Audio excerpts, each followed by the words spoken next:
आज मैं आप सभी को वो कथा बताऊंगी जब भगवान भोलेनाथ विवाह में वेदिका पर पधार चुके थे, वहां पहुंच चुके थे। बहुत ही मंगलमयी और कल्याणमयी कथा है, क्योंकि भगवान विवाह करने के लिए विराजमान हो गए थे आसन पर। वही कथा मैं आज बताऊंगी आप सभी को। बहुत ही कल्याण करने वाली कथा है, सब प्रकार से बाधाओं को दूर करने वाली कथा है। बहुत ही मन लगाकर सुनिएगा और समझिएगा। हर प्रकार की बाधाओं को दूर करने वाली ये कथा है। और विवाह में जो बाधाएं आती हैं उसमें तो अवश्य सुनने लायक ही कथा है, क्योंकि विवाह की सभी बाधाओं को दूर करती है और हर प्रकार से कल्याण करती है, मंगल करती है। भगवान भोलेनाथ की विवाह की कथा बहुत ही मंगलमयी है, इसलिए हमको अवश्य सुनना चाहिए। अब हम कथा में प्रवेश करते हैं। जय श्री राम। सिंहासन अति दिव्य सुहावा, जाय न बरन बिरंज बनावा। बैठे शिव विप्रन सिर नाई, हृदय सुमिर निज प्रभु रघुराई। कहते हैं सिंहासन अति दिव्य सुहावा, जाय न बरन बिरंज बनावा। बैठे शिव विप्रन सिर नाई, हृदय सुमिर निज प्रभु रघुराई। वेदिका पर एक अत्यंत सुंदर दिव्य सिंहासन था, जिसकी सुंदरता का वर्णन नहीं किया जा सकता। उसकी सुंदरता कही नहीं जा सकती है, क्योंकि वह स्वयं ब्रह्मा जी का बनाया हुआ था। ब्राह्मणों को सिर नवाकर और हृदय में अपने स्वामी श्री रघुनाथ जी का स्मरण करके शिव जी उस सिंहासन पर बैठे। फिर आगे क्या होता है। बहुरी मुनीसन उमा बुलाई, कर सिंगार सखी ले आई। देखत रूप सकल सुर मोहे, बरनई छवि अस जग कवि कोहे। बहुरे मुनीसन उमा बुलाई, कर सिंगार सखी ले आई। देखत रूप सकल सुर मोहे, बरनई छवि अस जग कवि कोहे। फिर आगे क्या होता है, कहने का भाव है। फिर मुनीश्वरों ने पार्वती जी को बुलाया, सखियां श्रृंगार करके उन्हें संवार कर मतलब सजा करके ले आई। पार्वती जी के रूप को देखते ही सब देवता मोहित हो गए। संसार में ऐसा कभी कौन है जो उस सुंदरता का वर्णन कर सके, उस सुंदरता को कह सके। जगदम्बिका जाने भो भामा, सुरन मनई मन कीन प्रणामा। सुंदरता मर जाद भवानी, जाय न कोटि बदन बखानी। माता पार्वती जी को जगदम्बा और शिव जी की पत्नी समझकर देवताओं ने मन ही मन प्रणाम किया। भवानी जी की सुंदरता कही नहीं जा सकती है, क्योंकि माता भवानी ही मर्याद मतलब सुंदरता की सीमा है। उनसे बढ़ के कोई सुंदरता नहीं है, वही सुंदरता की सीमा है। करोड़ों मुखों से भी उनकी शोभा नहीं कही जा सकती है। इस प्रकार माता की सुंदरता है, क्योंकि माता पिता की सुंदरता नहीं कही जा सकती है। फिर आगे क्या होता है। कोटि हूँ बदन नहीं बनई, बरनत जग जननी शोभा महा। सकुचहि कहत श्रुत शेष, शारद मंद मत तुलसी कहा। छवि खान मात भवान, गौनी मध्य मंडप शिव जहाँ। अवलोक सकहि न सकुच, पद पद कमल मन मधु करे तहाँ। कहने का भाव है। जग जननी माता पार्वती जी महान शोभा का वर्णन करोड़ों मुख से भी करते नहीं बनता। वेद शेष जी और सरस्वती जी तक उसे कहते हुए सकुचा जाते हैं। तब फिर तुलसीदास जी कहते हैं कि तब मंद बुद्धि तुलसी किस गिनती में है। सुंदरता और शोभा की खान माता भवानी मंडप के बीच में जहाँ शिव जी थे वहां गई। वह संकोच के मारे पति मतलब शिव जी के चरणों को देख नहीं सकती, परंतु उनका जो मन रूपी भंवरा था वो वहीं पर रसपान कर रहा था। भगवान भोलेनाथ को चरणों का ही रसपान कर रहा था वो। फिर आगे होता है। जस विवाह के विद श्रुति गाई, महामुनि सो सब करवाई। गहि गिरीश कुश कन्या पानी, भवहि समर्पी जानी भवानी। आगे होता है फिर। जस विवाह के विधि श्रुति गाई, महामुनि सो सब करवाई। गहि गिरीश कुश कन्या पानी, भवहि समर्पी जानी भवानी। कहने का भाव है। वेदों में विवाह की जैसी रीत कही गई है, महामुनियों ने वह सभी रीत करवाई। पर्वत राज हिमांचल ने हाथ में कुश लेकर तथा कन्या का हाथ पकड़कर उन्हें भवानी शिव की पत्नी जानकर शिव जी को समर्पण कर दिया, शिव जी को दे दिया, उनको समर्पित कर दिए। फिर उसके बाद में होता है। पान ग्रहण जब कीन्ह महेशा, हे हर से तब सकल सुरेशा। वेद मंत्र मुनिवर उच्चरहि, जय जय जय शंकर सुर करहि। पाण ग्रहण जब कीन्ह महेशा, ही हर से तब सकल सुरेशा। वेद मंत्र मुनिवर उच्चरहि, जय जय जय शंकर सुर करहि। कहने का भाव है, जब महेश्वर भगवान भोलेनाथ ने पार्वती जी का पाण ग्रहण किया, तब इंद्र आदि सब देवता हृदय में बड़े हर्षित हुए, बहुत प्रसन्न हुए, बहुत खुश हुए।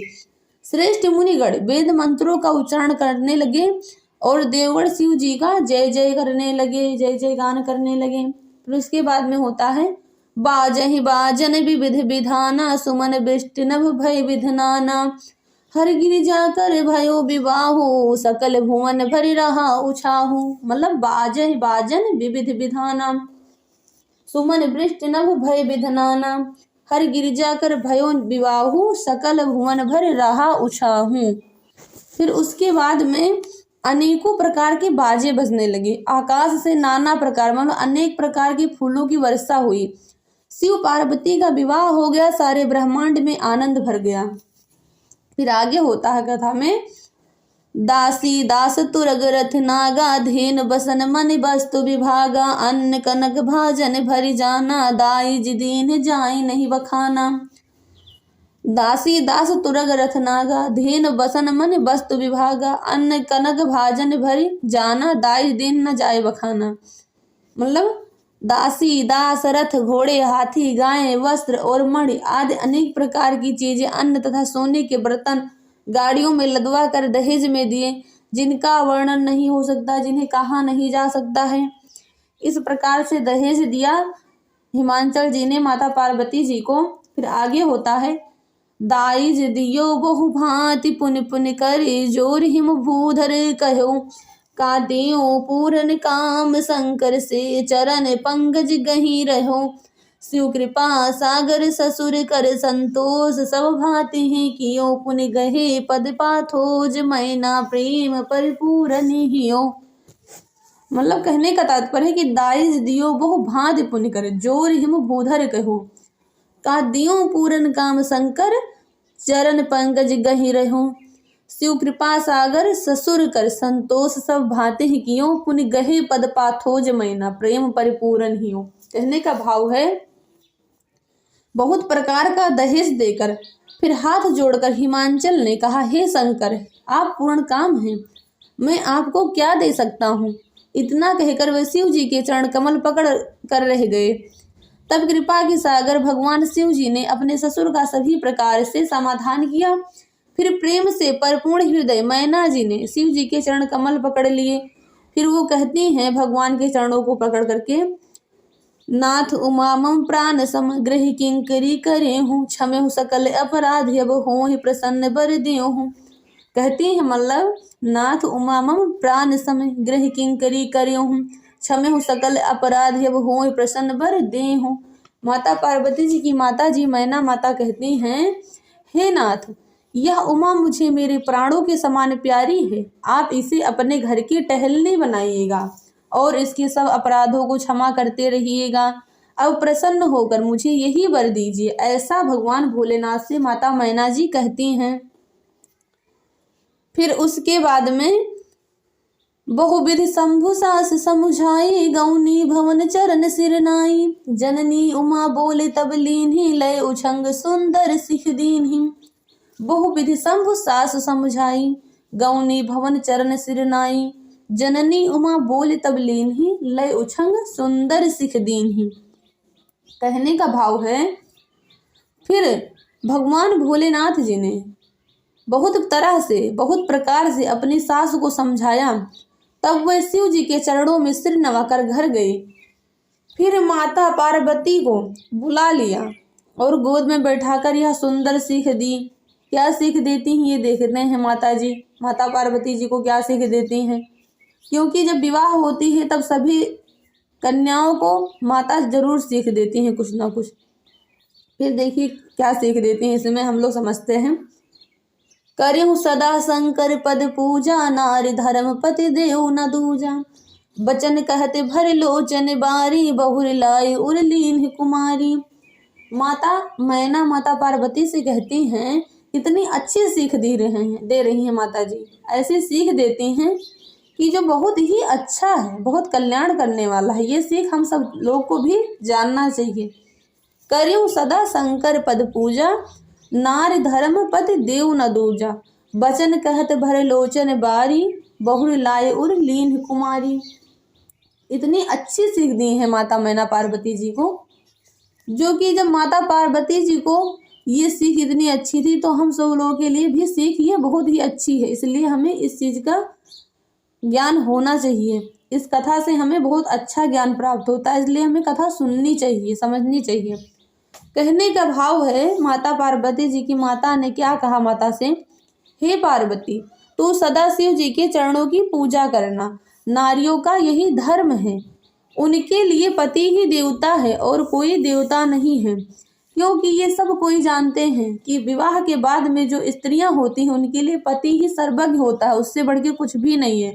ना कोई देव है, ना कोई भगवान है, वही सब कुछ है, ऐसा होता है। इस धर्म का हमको पालन अवश्य करना चाहिए, क्योंकि कथा से हमें यही सब सीख मिलती है। इसलिए हमें कथा सुननी चाहिए। कथा सुनेंगे, उस चीज़ का हम संस्कार ग्रहण करेंगे तभी कि उसमें कैसे संस्कार, कैसे रीत, कैसे रिवाज बताए गए हैं। कथा से हमें ये सब प्राप्त होता है। ऐसा ही फिर आगे कहती हैं, इस प्रकार की बातें कहते कहते उनकी आंखों में आंसू भर आए और उन्होंने कन्या को सीने से लगा लिया, अपने हृदय से लगा लिया। फिर आगे कहती हैं माता मैना, कत विधि सृजी नारी जग माही, पराधीन सपने हो सुख नाही। भयत प्रेम विकल महतारे, धीरज कीन कुसमय विचारी। माता मैना कहती हैं, कत विधि सृजी नारी जग माही, पराधीन सपने हो सुख नाही। भयत प्रेम विकल महतारी, धीरज कीन कुसमय विचारी। फिर बोले कि विधाता ने जगत में स्त्री जात को क्यों पैदा किया है। ऐसा माता मैना कह रही हैं कि विधाता ने जगत में स्त्री जात को क्यों पैदा किया है। पराधीन को सपने में भी सुख नहीं मिलता है। ऐसा कहते हैं जो मतलब दूसरे के अधीन होता है उसको सपने में भी सुख नहीं मिलता है। यूं कहती हुई माता प्रेम में अत्यंत विकल हो गई, परंतु कुसमय जानकर, दुख करने का अवसर न जानकर उन्होंने धीरज धरा। पुनि पुनि मिलत परत गही चरना, परम प्रेम कछु जाय न बरना। सब नार ने मिल भेंट भवानी, जाय जनन उर पुनि लपटानी। फिर आगे होता है, पुनि पुनि मिलत परत गही चरना, परम प्रेम कछु जाय न बरना। सब नार ने मिल भेंट भवानी, जाय जनन उर पुनि लपटानी। कहने का भाव है बहुत ही अच्छा प्रसंग है। यहाँ पर बहुत ही आनंद देने वाला है और हमें अच्छा ज्ञान देने वाला प्रसंग है। मैना माता बार बार मिलती है माता पार्वती से और चरणों को पकड़कर गिर पड़ती हैं। बड़ा ही प्रेम है, कुछ वर्णन नहीं किया जा सकता, कुछ कहा नहीं जा सकता है। माता भवानी सब स्त्रियों से मिल भेंट कर फिर अपनी माता के हृदय से जा लिपटी। कहती हैं, जननी बहुर मिल चली, उचित आशीष सब काहू दई। फिर बिलोकत मात तन तब, सखी लय सिउ पही गही। जाचक सकल संतोष, शंकर उमा सहित भवन चले। सब अमर हर से सुमन बरस, निशान नभ बाजे भले। मतलब जननी बहुर मिल चली, उचित आशीष सब काहू दई। फिर बिलोकत मात तन तब, सखी लय सिउ पही गई। जाचक सकल संतोष, शंकर उमा सहित भवन चले। सब अमर हर से सुमन बरस, निशान नभ बाजे भले। कहने का भाव है, कहने का तात्पर्य है, माता पार्वती जी माता से फिर मिलकर चली। सब किसी ने उन्हें योग्य आशीर्वाद दिए। पार्वती जी फिर मुड़कर माता जी की ओर देखती हैं। तब सखियां उन्हें शिव जी के पास ले गई। महादेव जी ने सब याचकों को संतुष्ट कर पार्वती के साथ घर मतलब कैलाश को चले। सब देवता प्रसन्न होकर फूलों की वर्षा करने लगी और आकाश में सुंदर नगाड़े बजने लगे। भगवान जब चले कैलाश को तो ऐसा सब हुआ। फिर उसके बाद में क्या होता है, उसके बाद में चले संग हिमवंत दब पहुँचावन, अति हेतु विविध भांति परितोष कर विदा कीन वृषकेतु। उसके बाद में चले संग हिमवंत तब पहुँचावन अति हेतु विविध भांति परितोष कर विदा कीन वृषकेतु। मतलब तब हिमांचल जी ने अत्यंत प्रेम से शिव जी को पहुँचाने के लिए साथ चले। वृषकेतु भगवान भोलेनाथ ने बहुत तरह से उन्हें संतोष कराकर विदा कर दिया। फिर उसके बाद में जब ही शंभु कैलाश ही आए सूर्य सब निज निज लोक सिधाए। जगत मात पित शंभु भवानी तेह सिंगार न जाय न कहो बखानी। सब ही शंभु कैलाश से आए सूर्य सब निज निज लोक सिधाए मतलब, और जगत मात पित शंभु भवानी तेह सिंगार न कहो बखानी। इस प्रकार है। जब शिव जी कैलाश पर्वत पर पहुँचे तब सब देवता अपने अपने लोकों को चले गए। कहने का भाव है जब शिव जी कैलाश पर्वत पर पहुँचे तब सब देवता अपने अपने लोक को चले गए। तुलसीदास जी कहते हैं कि पार्वती जी और शिव जी जगत के माता पिता हैं, इसलिए मैं उनके श्रृंगार का वर्णन नहीं कर सकता हूँ। क्योंकि माता पिता के श्रृंगार का वर्णन नहीं किया जा सकता है। करह विविध विध भोग बिलासा गणन समेत बसह कैलासा। हर गिरजा बिहार नित नऊ यह विध विपुल काल चल गऊ। करह विविध विध भोग बिलासा गणन समेत बसह कैलासा। हर गिरजा बिहार नित नऊ यह विध विपुल काल चल गऊ। कहने का तात्पर्य है शिव पार्वती विविध प्रकार के भोग विलास करते हुए अपने गणों सहित कैलाश पर रहने लगे। मतलब शिव पार्वती माता शिव जी मतलब माता पार्वती जी और भगवान भोलेनाथ विविध प्रकार से भोग विलास करते हुए अपने गणों सहित कैलाश पर रहने लगे। वह नित्य नए विहार करते थे। इस प्रकार बहुत समय बीत गया। भगवान का रोज डेली जो था मतलब प्रतिदिन एक नया नया अलग का भोग विलास रहता था। इस प्रकार भगवान भोलेनाथ और माता पार्वती जी आनंद से रह रहे हैं। इस प्रकार से बहुत समय बीत गए। उनको रहते रहते बहुत ही आनंद में है। वो विवाह भगवान का संपन्न हो गया। वो अपने घर गए, आनंद कर रहे हैं। अब भगवान की कथा, भोलेनाथ की विवाह की कथा सुनते रहिए और अपना कल्याण करते रहिए, क्योंकि कथा हमें अच्छे सीख देती है, अच्छे ज्ञान की प्राप्ति देती है। और कुछ कथाएं ऐसी हैं जो कि बहुत ही मंगलमयी हैं, जो सब प्रकार की बाधाओं को दूर करने वाली। इस प्रकार से भगवान भोलेनाथ की विवाह की कथा बहुत ही मंगलमयी और कल्याणमयी है, हमारे सब प्रकार से कल्याण करने वाली है। सुनते रहे भगवान की विवाह की कथा। जय श्री राम।